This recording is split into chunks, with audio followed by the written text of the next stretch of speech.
సంఘంలో మైకు పట్టుకొని ప్రార్థన చేద్దాం దేవుడు చూసుకుంటాడు అంటారు మీరు. ఒకప్పుడు విలియం కేరీ కూడా ప్రార్థన చేద్దాం దేవుడు చూసుకుంటాడంటే ఈ రోజుకి భర్త చచ్చిపోతే భార్యను తగలబెట్టేవాళ్ళు. ప్రార్థన చేద్దాం దేవుడు చూసుకుంటాడు అని విలియం కేరీ అని ఉంటే ఈ రోజుకి బాల్య వివాహాలు 10 సంవత్సరాల అమ్మాయిని 60 సంవత్సరాల వాడికి, 9 సంవత్సరాల అమ్మాయిని 70 సంవత్సరాల వాడికి పెళ్ళిళ్ళు చేసేవాళ్ళు ఈ రోజుకి కూడా. ప్రార్థన చేద్దాం దేవుడు చూసుకుంటాడంటే సార్ దేవుడు చూసుకుంటాడు సార్, కానీ నేనేమంటానంటే ప్రార్థించాలి, ప్రయత్నించాలి, పోరాడాలి.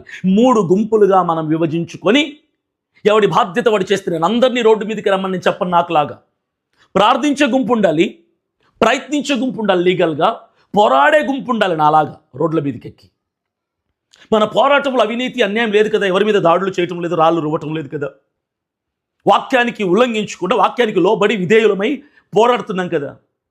మీరు రార్రా, వెళ్ళే నాలాంటి వాళ్ళని అడ్డగిస్తారా. నేను మీకు ఒక కథ చెప్తా. ఒకసారి పీతలు తెలుసు కదా, క్రాబ్స్ అంటారు. పీతలన్నిటినీ వేరే దేశానికి ఎగుమతి చేస్తున్నారు. అన్ని దేశాల నుంచి సేకరించి ఒక 10 దేశాల పీతల్ని సేకరించి క్రాబ్స్ అన్నిటినీ ఒక దేశానికి ఎక్స్పోర్ట్ చేస్తున్నారు. ఎక్స్పోర్ట్ చేస్తుంటే అన్ని పీతల డబ్బాలకి మూతలు ఉన్నాయి. ఒక డబ్బాకి మూత లేదు.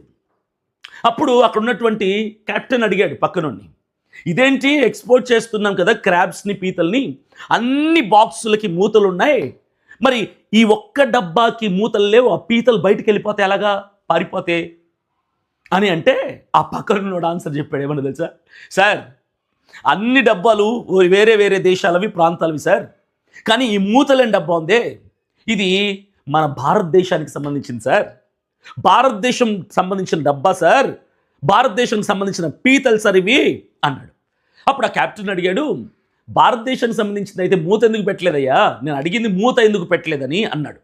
అప్పుడు అతను అన్నాడు సమాధానంగా, సార్ మిగిలిన దేశాల పీతలు ఉన్నాయే అవి బయటికి వెళ్ళిపోతాయి సార్, మూత తీసేస్తే అన్ని పారిపోతాయి సార్, అన్ని బయటికి వెళ్ళిపోతాయి సార్, బతికేస్తాయి సార్, కానీ ఈ భారతదేశం డబ్బా ఉందే, భారతదేశం పీతలు మూతక్కర్లేదు దీనికి. ఎందుకో తెలుసా, కష్టపడి ప్రయాసపడి ఒక్కొక్క అడుగు వేసుకుంటూ పట్టుకొని ఎక్కి బయటికెళ్ళాలని ప్రయత్నిస్తున్న పీతని మిగిలిన పీతలు ఉన్నాయే కాళ్ళు పట్టుకొని కిందికి లాగేస్తాయి సార్, ఆ పీతను బయటికి పోనివ్వు.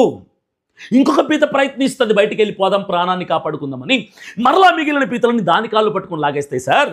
ఇట్లా ఏ పీత ఎదగనివ్వదు సార్, బతకనివ్వదు సార్, బయటికి పోనివ్వదు సార్.